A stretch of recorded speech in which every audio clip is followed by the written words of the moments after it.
नमस्कार. आजच्या राज्यस्तरीय कृषी पुरस्कार वितरण सोहळ्यासाठी व्यासपीठावर उपस्थित असलेले आणि आत्ताच आपलं भाषण केलेले महामहिम राज्यपाल महोदय जिष्णुदेव वर्मा, राज्याचे लाडके मुख्यमंत्री माननीय देवेंद्रजी फडणवीस साहेब, माननीय राज्यमंत्री श्री आशिषजी जयस्वाल, माननीय राज्यमंत्री इंद्रनीलजी नाईक, कृषी सचिव परिमल सिंह, आयुक्त श्री सूरज मांढरे, कृषी विभागाचे अधिकारी, कर्मचारी व शासकीय कृषी पुरस्कार प्राप्त संघांचे ॲडव्होकेट प्रकाशजी पाटीलजी, तसेच पुरस्कार प्राप्त शेतकरी बंधू भगिनी व त्यांचे कुटुंबीय, पत्रकार बंधू आणि भगिनी व मीडिया प्रतिनिधी यांच्यासह उपस्थित आपल्या सर्वांचेच मी मनापासून स्वागत करते. राज्यामध्ये कृषी फलोत्पादन क्षेत्रामध्ये उल्लेखनीय काम करणाऱ्या व्यक्ती, संस्था, गट, अधिकारी यांना सन 2003 आणि 2023 आणि 2024 या वर्षासाठीचे कृषी पुरस्कार प्रदान करण्यासाठी आज आपण सगळेच इथे जमलेलो आहोत. आज महाराष्ट्राचे माजी मुख्यमंत्री आणि हरित क्रांतीचे प्रणेते वसंतराव नाईक यांची जयंती आहे. त्यानिमित्त मी त्यांच्या स्मृतींना अभिवादन करते आणि महाराष्ट्र कृषी दिनाच्या आपल्या सर्वांनाच मनापासून शुभेच्छा देते. आजचा दिवस आपल्या सर्वांच्या दृष्टीने अतिशय आनंदाचा, अभिमानाचा आणि ऐतिहासिक क्षण आहे. हा सोहळा म्हणजे केवळ पुरस्कार वितरण नसून आपल्या मातीची सेवा करणाऱ्या खऱ्या भूमिपुत्रांच्या स्वाभिमानाचा आणि कष्टाचा हा सन्मान आहे. आपल्याला सगळ्यांनाच माहिती आहे की महाराष्ट्र हे कृषीप्रधान राज्य आहे आणि शेतकरी हा आपल्या अर्थव्यवस्थेचा कणा आहे. त्यांच्या घामातून राज्याची समृद्धी फुलते, तर त्यांच्या श्रमातून समाजाची अन्न सुरक्षा अबाधित राहते. शेतकऱ्यांचा सन्मान म्हणजेच महाराष्ट्राच्या विकास प्रवासातील खऱ्या अर्थानं कष्टाला दिलेली मानवंदना. म्हणूनच राज्य शासनानं शेती, फलोत्पादन आणि त्यांच्याशी संबंधित क्षेत्रामध्ये उत्कृष्ट कामगिरी करणाऱ्या व्यक्तींचा सन्मान करण्याचं धोरण सातत्याने ठेवलं आहे. या पुरस्काराच्या नामावलीकडे जर आपण पाहिलं तर एक गोष्ट म्हणजे आपल्या लक्षात येईल की ज्यामध्ये राज्याचा इतिहास आणि कृषी क्षेत्राचे आदर्श दडलेले आहेत. भारताचे पहिले कृषी मंत्री, कृषी शिक्षणाचे पुरस्कर्ते आणि शेतकरी चळवळीचे प्रणेते डॉक्टर पंजाबराव देशमुख, हरित क्रांतीचे प्रणेते वसंतराव नाईक, छत्रपती शिवरायांना संस्कार देणाऱ्या राजमाता जिजाऊ, सहकार महर्षी पद्मश्री विठ्ठलराव विखे पाटील या मान्यवर व्यक्तींच्या नावाने दिल्या जाणाऱ्या पुरस्कारांची प्रतिष्ठा आपण सगळ्यांनीच वाढवलेली आहे. सन 2023-24 या वर्षासाठीचे कृषी पुरस्कार मिळालेल्या सर्व शेतकरी बंधू भगिनी आणि अधिकारी, कर्मचारी तसेच संस्था यांचं मी मनापासून अभिनंदन करते, त्यांना शुभेच्छा देते. आज ज्या शेतकरी बंधू भगिनींना पुरस्कार मिळत आहेत त्या केवळ स्वतःच उत्पन्न वाढवलं नाही तर संपूर्ण समाजाला त्यांनी नवी दिशा दिलेली आहे. तुमच्या यशाच्या इतर शेतकऱ्यांना निश्चितच प्रेरणा मिळेल आणि ते आधुनिक शाश्वत शेतीकडे नक्कीच वळतील असा मला विश्वास आहे.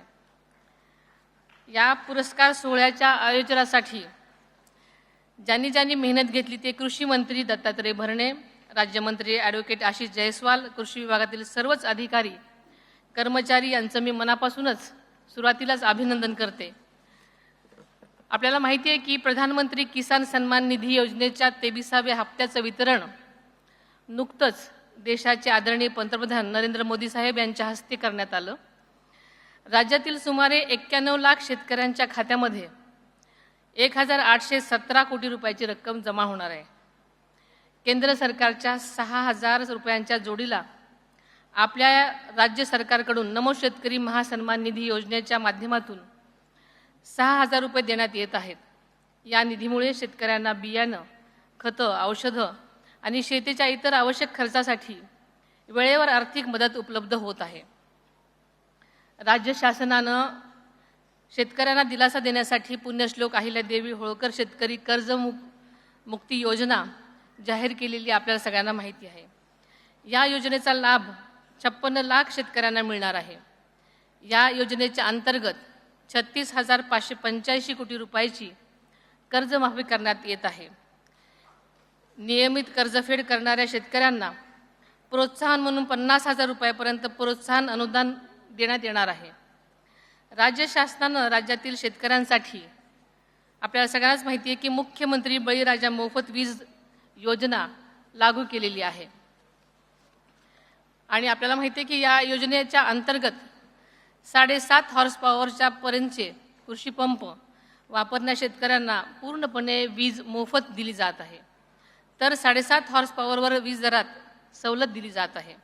या दोन्ही योजनांच्या अंतर्गत गेल्या वर्षभरामध्ये राज्यातील 45 लाख शेतकऱ्यांना 23,000 कोटी रुपयांचं वीज बिल माफ व सवलत देण्यात आलेली आहे. ग्रामीण भागातील महिलांना देण्यात येणारा जिजामाता कृषीभूषण पुरस्कार म्हणजे ग्रामीण भागातील महिलांच्या सामर्थ्याला, जिद्दीला दिलेली एक मानवंदना आहे. यंदाचं वर्ष हे आंतरराष्ट्रीय महिला शेतकरी वर्ष म्हणून युनोने जाहीर केलेलं आहे. त्यानिमित्तानं महिला शेतकऱ्यांना कायदेशीर शेतकरी दर्जा देणारं विधेयक राज्य विधिमंडळाच्या सुरू असलेल्या अधिवेशनात मांडण्यात येणार आहे. ही राज्यातल्या समस्त महिलांच्या दृष्टीनं अतिशय आनंदाची बाब आहे. गेल्या वर्षी आदरणीय अजितदादांच्या संकल्पनेमधून पुण्यात आंतरराष्ट्रीय ॲग्री हॅकॅथॉनचं आयोजन करण्यात आलं होतं. यावर्षीसुद्धा त्याचं आयोजन करण्यात आलं. त्यांच्या माध्यमातून कृषी क्षेत्रातील अनेक क्रिएटिव्ह सोल्युशन्स पुढे आल्या. कृषी क्षेत्राच्या विकासात त्यांचा निश्चितच फायदा होणार आहे असा मला विश्वास आहे. कृषी क्षेत्रासाठी AI पॉलिसी जाहीर करणारं महाराष्ट्र हे देशातलं पहिलं राज्य आहे. आदरणीय अजितदादांनी 2025च्या अर्थसंकल्पामध्ये कृषी क्षेत्रामध्ये AIचा वापरासाठी 500 कोटीची तरतूद केलेली आपल्या सर्वांना ठाऊक आहे. आणि दादांच्या प्रयत्नामुळे इथं आंतरराष्ट्रीय दर्जाचं बारामतीमध्ये AI सेंटरही उभारण्यात आलेले आहे. आणि त्याचा शेतीसाठी अत्यंत ह्याचा कौतुकास्पद वापर करताना आपण सगळेजण पाहत आहोत. यावर्षी अल निनोच्या प्रभावामुळे मान्सूनवर परिणाम होण्याची शक्यता हवामान खात्यानं वर्तवली असल्यामुळे त्याच पार्श्वभूमीवर राज्य शासन शेतकऱ्यांच्या पाठीशी खंबीरपणे उभे राहील. शासन, संशोधन संस्था, कृषी विद्यापीठं, कृषी विभाग आणि शेतकरी यांचं परस्पर सहकार्य अधिक बळकट झालं तर राज्यातील शेती अधिक आधुनिक, शाश्वत, स्पर्धात्मक आणि समृद्ध बनेल असा मला विश्वास आहे. सर्व पुरस्कार विजेत्यांचं आणि तसंच त्यांच्या कुटुंबियांचं आणि कृषी विभागातील अधिकारी कर्मचाऱ्यांचं पुनश्च मी अभिनंदन करते. त्यांच्या पुढच्या वाटचालीस शुभेच्छा देते आणि इथेच थांबते.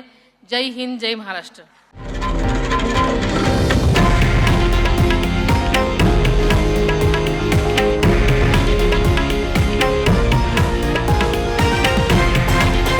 हे आहे देशातील नंबर 1 न्यूज नेटवर्क आणि आपण पाहत आहात TV9 मराठी, एकमेव.